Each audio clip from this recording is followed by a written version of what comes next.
ജീവിതത്തിൽ എങ്ങനെയെങ്കിലും ഒന്ന് രക്ഷപ്പെടാൻ വേണ്ടി ആഗ്രഹിക്കുന്നവരായിരിക്കും നമ്മളിൽ പലരും. പക്ഷേ എന്ത് ചെയ്തിട്ടും നമുക്കൊന്ന് രക്ഷപ്പെടാൻ സാധിക്കുന്നില്ല എന്നുണ്ടെങ്കിൽ ഈ ഒരു ടെക്നിക്ക് ഒന്ന് പരീക്ഷിച്ച് നോക്കുകയാണെങ്കിൽ തീർച്ചയായിട്ടും നമുക്ക് വിജയിക്കാൻ പറ്റും. ടണൽ ഫോക്കസിംഗ് എന്ന് പറയും.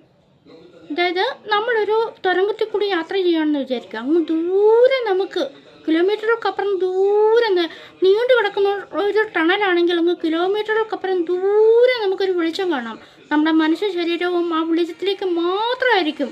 നമ്മുടെ മനസ്സ് മുഴുവൻ വെളിച്ചത്തിലേക്ക് ഇറങ്ങും. ശരീരം അതിനനുസരിച്ച് ആ വെളിച്ചത്തിലേക്ക് എത്തിച്ചേരാൻ വേണ്ടി ശരീരം അതിനനുസരിച്ച് പ്രവർത്തിക്കും. അപ്പം നമ്മൾ ആ വെളിച്ചത്തിൽ എത്തിച്ചേരുമ്പോൾ നമുക്കുണ്ടാകുന്ന ഒരു ഹാപ്പിനെസ് ഉണ്ടല്ലോ, അതൊരിക്കലും പറഞ്ഞറിയിക്കാൻ പറ്റാത്തതാണ്. ആ ടണൽ വഴി പോകുമ്പം മറ്റു പല ശബ്ദങ്ങളും മറ്റു പലതും നമ്മുടെ കണ്ടുടയ്ക്കാറ്, അതിലൊന്നും നമ്മൾ ശ്രദ്ധയിരിക്കാതെ വെളിച്ചമായിരിക്കും നമ്മുടെ ലക്ഷ്യം.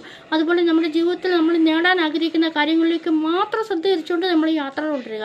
നമ്മളെ നിരുത്സാഹപ്പെടുത്താൻ വേണ്ടി നമ്മുടെ വീട്ടുകാരോ കുടുംബക്കാരോ ബന്ധുക്കളോ ആൾക്കാരോ കൂട്ടുകാരോ ഒക്കെ കാണും. പക്ഷെ അവരിലേക്ക് ഒന്നും ശ്രദ്ധ തിരിക്കാതെ നമ്മൾ എന്താണോ ആഗ്രഹിക്കുന്നത് അതിലേക്ക് മാത്രം ശ്രദ്ധ തിരിച്ചുകൊണ്ട് നമ്മൾ മുന്നോട്ട് പോകുക. തീർച്ചയായിട്ടും നമുക്ക് വിജയിക്കാൻ വേണ്ടി സാധിക്കും. അപ്പോൾ എല്ലാവരും അങ്ങനെയൊന്ന് പരീക്ഷിച്ച് നോക്കൂ കേട്ടോ.